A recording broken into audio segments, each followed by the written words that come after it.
বাহিরে খুব চড়া দাম দিয়ে কিন্তু আমরা এ ধরনের পাস্তাটা কিনে থাকি এবং খেয়ে থাকি। এই পাস্তাটা খুব সহজেই কিন্তু বাসায় রেডি করা যায় এবং কোনো ধরনের ঝামেলা ছাড়া একদম সুন্দরভাবে রেডি করা যায়। চলুন শুরু করা যাক কিভাবে আমরা এই মজাদার ক্রিমি পাস্তাটা রেডি করি।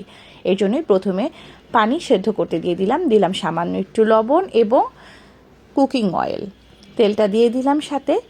আপনারা যে কোনো ধরনের পাস্তা এখানে ইউজ করতে পারেন। আমি লম্বা পাস্তাগুলো ইউজ করছি, চাইলে আপনারা আপনাদের পছন্দ মতো বিভিন্ন রকম পাস্তা শেপ আছে সেই অনুযায়ীও করতে পারেন, অথবা মিক্স করেও করতে পারেন।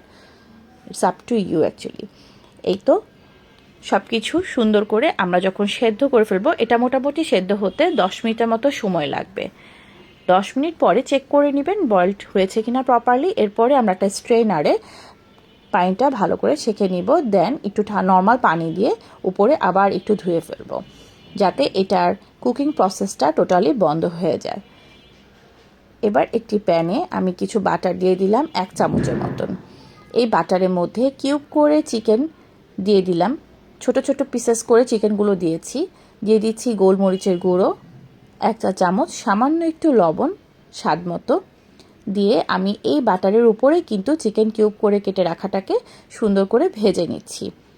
এটা হতে খুব বেশি সময় নেবে না, 5 থেকে 6 মিনিটের মধ্যে চিকেনটা পুরোপুরি রেডি হয়ে যাবে। দেখতেই পাচ্ছেন চিকেনটা সুন্দর করে একদম ভাজা ভাজা হয়ে উঠেছে, কালার চেঞ্জ হয়ে গেছে, দেখে বোঝা যাচ্ছে রান্নাটা শেষ হয়েছে। এবার এর মধ্যে আমরা কিউব করে রাখা পেঁয়াজ এবং ক্যাপসিকাম, লাল ক্যাপসিকাম, সবুজ ক্যাপসিকাম, দুটো কালারই ইউজ করেছি, দিয়ে দিচ্ছি সুইট কর্ন।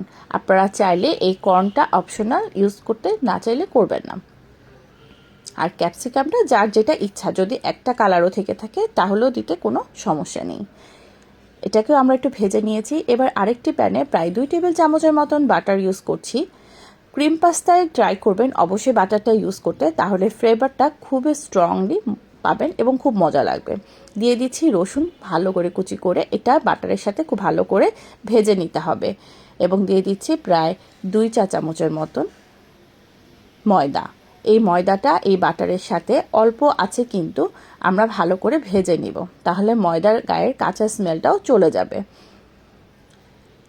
দিয়ে দিচ্ছি প্রায় 1.5 কাপের মতন দুধ। 1.5 কাপের মতন দুধ ঢেলে এটা আমরা আলতো হাতে একটু একটু করে এটাকে আমরা নাড়িয়ে যাব, তা না হলে কিন্তু নিচে লেগে যাবে। এই ক্ষেত্রে আপনারা হ্যান্ড উইক্সটা ইউজ করতে পারেন। দুধটা আপনারা দেখতেই পাচ্ছেন আমি ক্রমান্বয়ে ইউজ করেছি, একবারেই কিন্তু 1.5 কাপটা ঢেলে দেইনি। সো এটা আস্তে আস্তে করে আমরা লো ফ্লেমে ঠিক এভাবে ক্রিমি একটা ফর্মেট পর্যন্ত আসা পর্যন্ত আমরা এভাবেই নেড়ে চেড়ে এটাকে রেডি করে ফেলবো। যখন মোটামুটি এটা হয়ে আসবে ঠিক ওই অবস্থায় আমরা মোজারেলা চিজ প্রায় 1/2 কাপের মতন দিয়ে দিয়েছি।